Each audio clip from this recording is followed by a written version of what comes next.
ini capaian Indogen Capital sesudah sekitar 3 tahun berdiri sudah sekarang ya?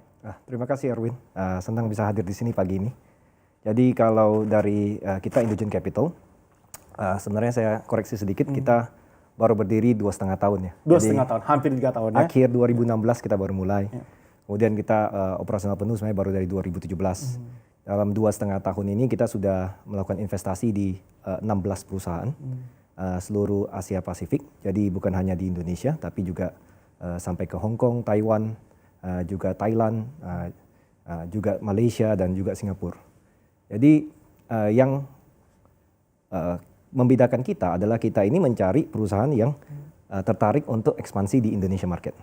Karena seperti tadi yang Erwin sampaikan, kita merasa yakin bahwa Indonesia is a very important market, di mana kita punya lebih dari separuh dari population seluruh Asia Tenggara, kita punya base customers yang kuat, dan juga pertumbuhan yang bagus.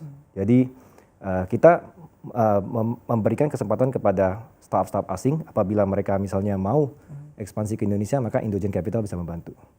Sampai saat ini kita juga sudah berhasil melakukan exit di 3 investment.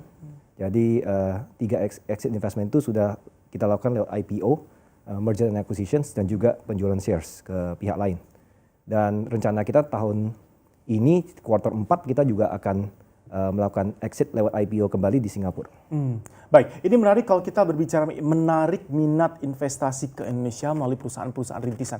Kalau kita bandingkan dengan peers kita di kawasan Asia Tenggara, ekosistem yang ada di Indonesia ini seberapa unik dan kita ada di mana posisinya membangun ekosistem yang diperlukan oleh perusahaan startup untuk bisa bertumbuh dan berkembang secara ideal sesuai dengan kebutuhan.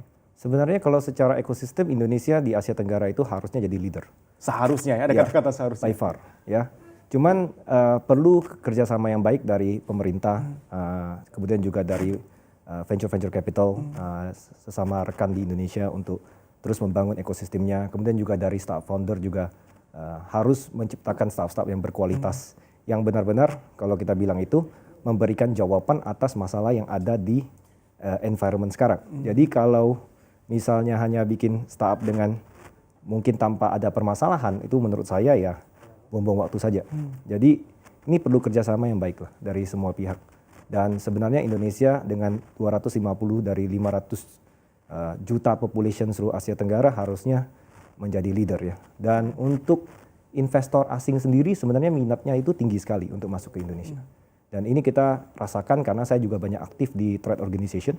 Jadi trade organization dari Jepang, Korea, kemudian juga Hong Kong, China, dan mereka semuanya sangat excited untuk masuk ke Indonesia market. Ya, kan Anda paham sekali ini man of trade di trade organization yang pernah Anda gabungi dan juga terlibat sampai sekarang. Kita dari sisi regulasi seberapa mudah the ease of doing business-nya untuk startup companies?